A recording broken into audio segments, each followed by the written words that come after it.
I never thought I'd be in a situation where I'd have to write something like this, but here I am. My name's Jake, and I'm just trying to get this off my chest because I honestly don't know who else to talk to. My wife Emma and I had been together for about 6 years. We had our ups and downs like any couple, but overall I thought things were stable. She was fiery, bitchy sometimes, but she was smart, beautiful, and I genuinely loved her. We had a big wedding planned, and I was deploying overseas for a few months right before the big day. That's when I started noticing little things that didn't sit right. It's not like Emma was perfect before I left, but she was obsessed with her phone, more than usual. She'd hide it, quickly close apps when I entered the room, and there were nights she'd stay up late, texting. Honestly, I brushed it off at first. I figured she'd be lonely or nervous about the wedding, but I couldn't shake this feeling that something was off. She also started acting defensive whenever I asked about her plans or who she was talking to. When I would ask to see her phone, she'd get really bitchy about privacy, which was unusual because we'd always been open. Then came the night before I left. We had our last night together before deployment. It was supposed to be special, but instead, Emma was irritated, snapping at me about how I wasn't paying enough attention. She kept saying she had everything under control, that I shouldn't worry about her, but I felt an odd tension in her voice. Still, I kissed her goodnight, hoping I'd be back soon and everything would be fine. But that night, I had this nagging gut feeling I couldn't shake. It was like a storm was brewing inside me, and I didn't even know why. The first real sign of trouble came a week into my deployment.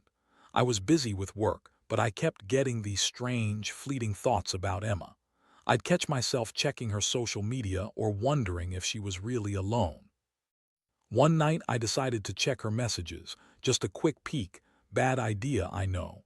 What I found was a string of texts between her and someone named Mike. Nothing explicit at first, just casual. Flirting, joking around. But then I saw a message that made my stomach drop. "Can't wait to see you tonight, I miss you so much already." That was not a joke, that was real. That was her saying she missed him and wanted to see him. I froze, my mind spun. This wasn't just innocent fun, it was something more. I scrolled through more messages and they got dirtier, more intimate. She was talking about their plans, how she loved the feeling of being with someone else. I felt this cold wave hit me like a punch to the gut. I couldn't even process it then. I just stared at the screen, trying to make sense of how she could betray me like this, especially knowing I was out risking my life.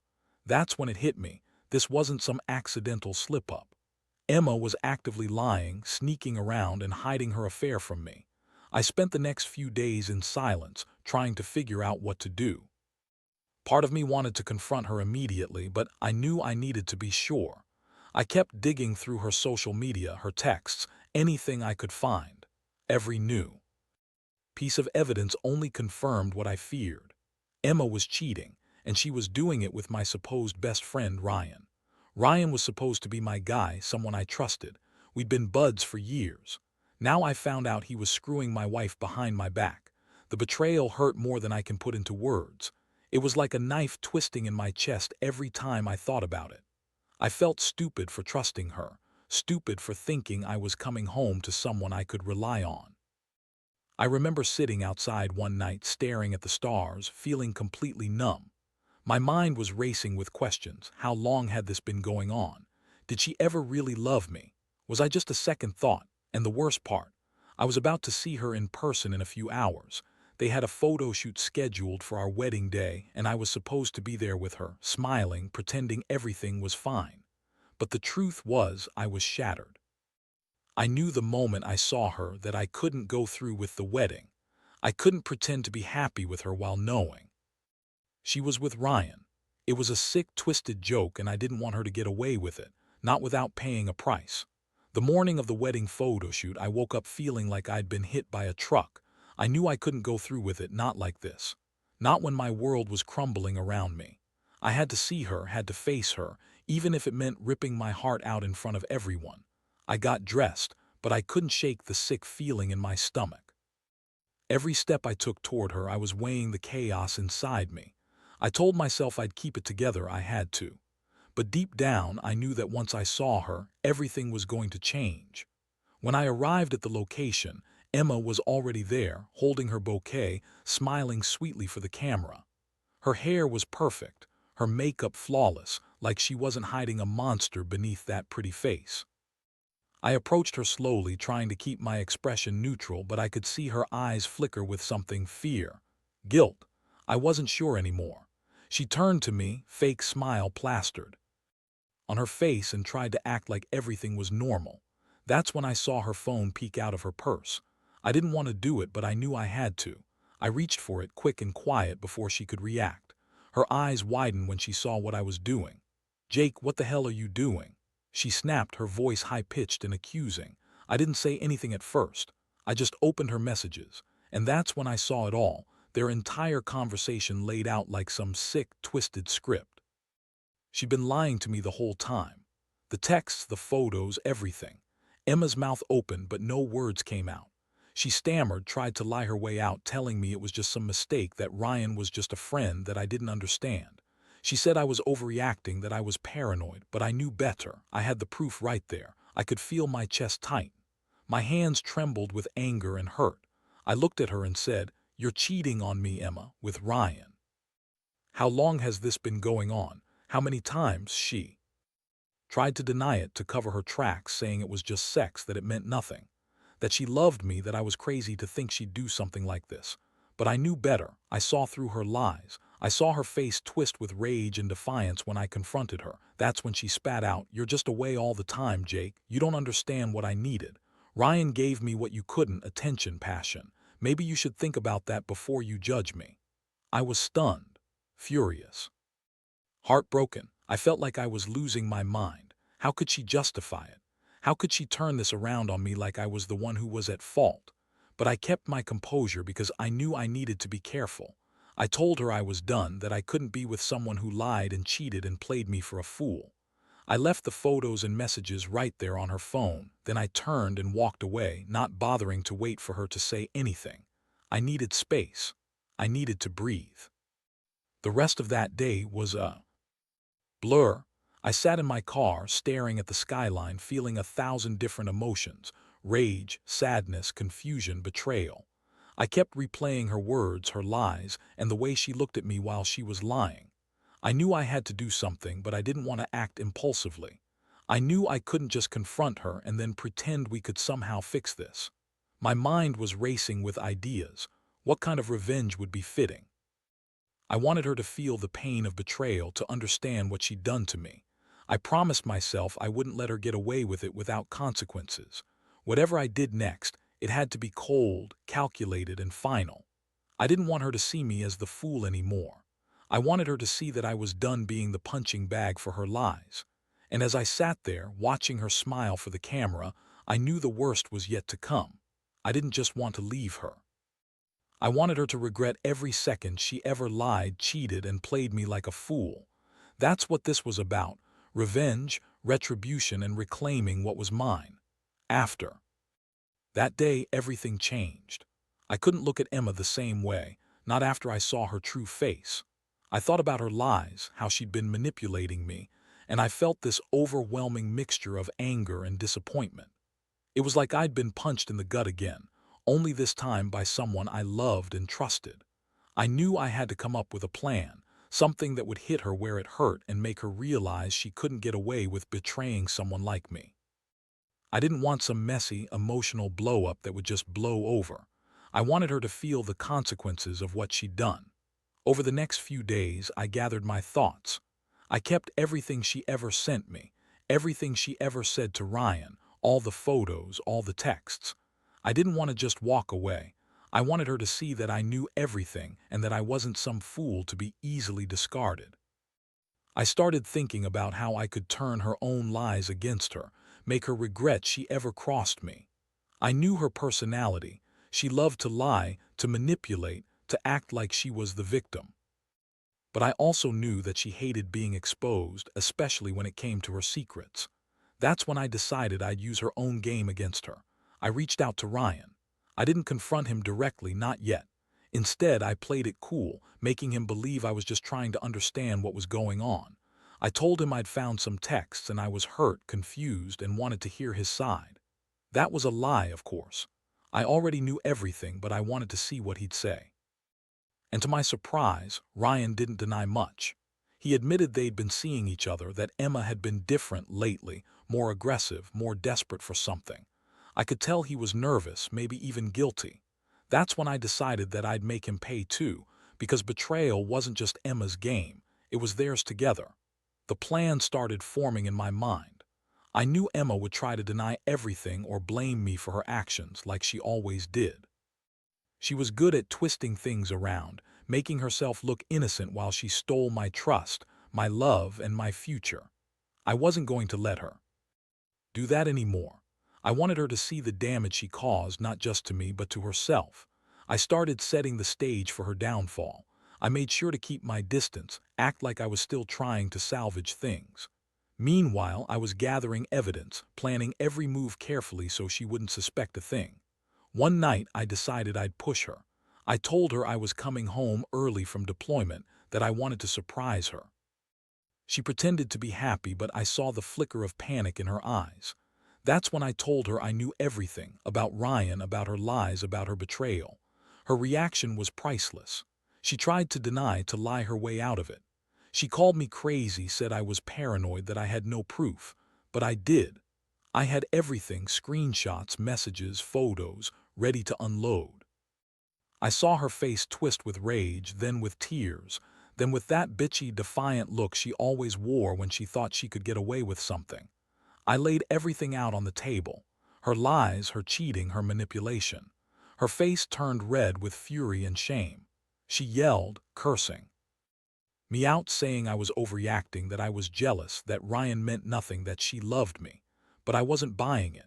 I told her she had one last chance to come clean, to admit everything, or I'd do it for her. I wanted her to see that I was serious, that I wasn't just some naive fool anymore. I didn't want to settle for anything less than the truth, and I was determined she'd pay the price for her lies, one way or another. That's how I started turning her world upside down, by showing her that I wasn't going to be played anymore. The confrontation escalated quickly after I laid everything bare. Emma's face twisted in fury, her bitchy mask slipping for a second, revealing the real woman underneath, the one who thought she could manipulate her way out of anything. She screamed at me, calling me paranoid, accusing me of stalking her and Ryan, trying to turn it around like I was the crazy one. Her voice was sharp, biting, full of venom, but I didn't flinch. I had already made up my mind what I was going to do, and I knew I had to act fast before she could spin any more lies. I told her I wasn't interested in her excuses anymore, that I'd seen enough, that her betrayal wasn't just about a few texts or a night with Ryan. It was about her lying to my face, pretending to love me while she was screwing someone else behind my back. I told her I'd been planning this for a while. I was sick of her playing the victim, acting like I was the problem when she was the one cheating and lying. I said I wanted her to pack her bags and leave because I wasn't going to be with someone who disrespected me like this. Her eyes widened, and for a moment I thought she might try to deny or cry her way out of it. But deep down, I knew she'd been caught red-handed. That night, she finally broke down. I remember her sitting on the couch, crying and cursing under her breath, trying to throw her tantrum, but it was too late for that. Her mask was gone. I told her she had 1 hour to get her shit and get out. I didn't want to hear another word from her. I wanted her gone, out of my life, out of my house. The way she looked, angry, betrayed, and helpless, made me realize just how much she'd underestimated me. She thought she could lie and cheat and I'd never find out. Well, I did. So she left that night, packing her designer clothes, her makeup, her little trinkets. She kept arguing, trying to justify her actions, calling me crazy, saying I was overreacting. But I had already made up my mind. I knew I'd never trust her again. And honestly, I felt a mix of relief and a deep, gnawing pain. Part of me wanted to blame myself for trusting her, but most of me knew that I had been played for a fool for too long. I realized that sometimes love just isn't enough, especially when someone's willing to throw it all away for a quick fuck and some bullshit excuses. The aftermath was worse than I expected. Friends and family started showing up, asking what had happened, trying to comfort me. I told them the truth, nothing more, nothing less.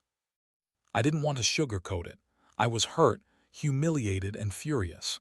I kept replaying her words, her lies, the way she looked at me with that bitchy smirk when she was trying to worm her way out. I felt like she'd killed a part of me, but I also felt a strange sense of clarity. I knew I had to move on, that holding onto that pain wouldn't do me any good. I blocked her on everything, social media, my phone, and I started focusing on myself. One thing I learned through all this is that betrayal cuts deep, but it also reveals who really cares. My friends, my family, those who stayed, those who told me to cut her loose, those are the people I trust now. Emma, she's just a chapter I want to forget. As much as it hurts to see her walk away with her lies and her sneer, I know I did the right thing. I've never felt more alive than now, after finally ripping off the Band-Aid. She thought she could get away with it all, but I made sure she knew I was no fool. Now, I'm just trying to rebuild my life piece by piece.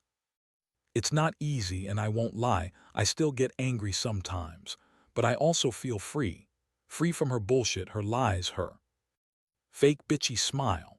That's how I plan to move forward, by learning from this, by trusting myself more, and by never letting anyone cheat and lie to me again. I've got a lot to work through, but I know one thing. Never again will I let someone betray me like that, not without paying the price. It's been a few weeks since she moved out, and honestly, the silence has been both a blessing and a curse. At first, I kept replaying everything. Her sneaky texts, her lies, the way she acted like she was the victim when she was the one screwing around behind my back. But gradually, I started to realize that dwelling on it wasn't going to fix anything. I needed to focus on myself, on healing and moving forward. Still, some nights are harder than others. I catch myself wondering if I really did the right thing. Did I go too far, or not far enough? The thing is, I never thought I'd be that guy, someone who'd be betrayed so blatantly. I always prided myself on being honest, loyal, and dependable. But now, I see that even the strongest people can get blindsided. Emma was bitchy, manipulative, and she loved to lie, and she thought she could get away with it because she was pretty and knew how to play the victim. But I refused to be her fool anymore. I've come to realize that sometimes the best revenge is just walking away and proving you don't need that kind of toxicity in your life. I started spending more time with my friends, hitting the gym and focusing on my career. I want to rebuild myself, make sure I'm not just the guy who got cheated on. I want to be better, stronger, smarter, more cautious. I've also been trying to learn how to forgive myself for trusting her, for believing in us. That's probably the hardest part, accepting that someone I loved and trusted could be so selfish, so manipulative. But I also know I can't let her win by letting her destroy my peace of mind. One surprising thing, I've started dating again. Not seriously yet, but it's a step. I don't want to carry her betrayal with me forever. I want to meet someone who actually respects me, who values honesty and loyalty. It's funny how life throws you these lessons, sometimes the hard way. I used to think I was untouchable, that no one could hurt me like that. Turns out I was wrong. But now I know better. I know what kind of woman I want and what kind I don't. Looking back, I realized that this experience, as painful as it was, taught me a lot about myself. I learned that trust is fragile and it can be shattered in a second. I learned that some people are just selfish and don't care about the damage they cause. And I learned that revenge isn't about hurting her back, at least not anymore. It's about reclaiming my life, my dignity, and not letting her steal that from me. Honestly, I don't even hate her anymore. I just feel sorry for her, sorry that she's so insecure and bitchy she thought she could get away with cheating on someone who loved her. Sorry that she's so desperate for validation that she'd throw everything away for some meaningless sex. But mostly, I'm just glad I finally see her for who she really is. She's out of my life now, and I refuse to let her define me. I'm stronger than that, so yeah, that's where I stand, still healing, still hurt, but definitely moving on. And if there's one thing I want anyone reading this to take away, trust your gut. Don't ignore the signs, and never let anyone make you feel small or unworthy because they're too selfish to be honest. Life's too short for that bullshit. Keep your head up, stay true to yourself, and don't be afraid to walk away from what's toxic. That's the real power. Looking back now, I realize that this whole experience has changed me in ways I never expected. It's not just about the betrayal or the heartbreak. It's about finally learning to stand up for myself. Emma's lies and her bitchy attitude tried to break me, but I refused to let her define my future. I've come to see how much strength I have, even after being so completely blindsided. The bitterness still lingers sometimes, and I won't pretend it's all easy. I still get angry, still have moments when I feel like I was a fool. But those moments are fewer, and they're getting easier to handle. What I've learned most of all is that trust is a fragile thing. You think you're safe, that your person would never do this to you. And then one day, everything shatters. Emma thought she could cheat, lie, and manipulate her way out of it like she always did. But I learned that no matter how bitchy or cunning someone is, the truth has a way of coming out. And when it does, it leaves behind a trail of wreckage, unless you're prepared to face it head on. Now I focus on myself. I've cut out all the toxic people, especially Emma and Ryan. I've started rebuilding my confidence, my sense of worth, and most importantly, my boundaries. I don't trust easily anymore, and that's a good thing. You learn your lesson the hard way, but it sticks with you. I hope that anyone who's reading this, who's going through something similar, understands this. Never settle for betrayal, never ignore the warning signs, and most of all, never let someone's lies diminish your value. You are worth more than someone's betrayal, no matter how bitchy or manipulative they are. This whole ordeal has also shown me that revenge doesn't always mean hurting someone back. Sometimes it's about walking away, showing you're better than the lies and the betrayal. For me, that's what really matters, moving on with dignity, refusing to be dragged down by the toxicity. Emma thought she could cheat and lie her way into her own little fantasy world, but I took that power away from her. I exposed her, I rejected her, and I proved that I am still here, still standing. So here I am, finally at peace. I'm not angry anymore, just wiser. I know what I want now, and I refuse to let anyone take that away from me again. Life's too short for bullshit, and I've learned that sometimes. The best revenge is just walking away and never looking back. I've got a future to build, and Emma's betrayal was just a painful lesson on how not to get played again. I hope anyone reading this takes that as a warning. Trust yourself, protect your heart, and never let anyone cheat or lie their way into your life if they don't deserve it. Because in the end, the only person who truly matters is you. And you owe it to yourself to live honestly, with integrity, and without the poison of betrayal weighing you down.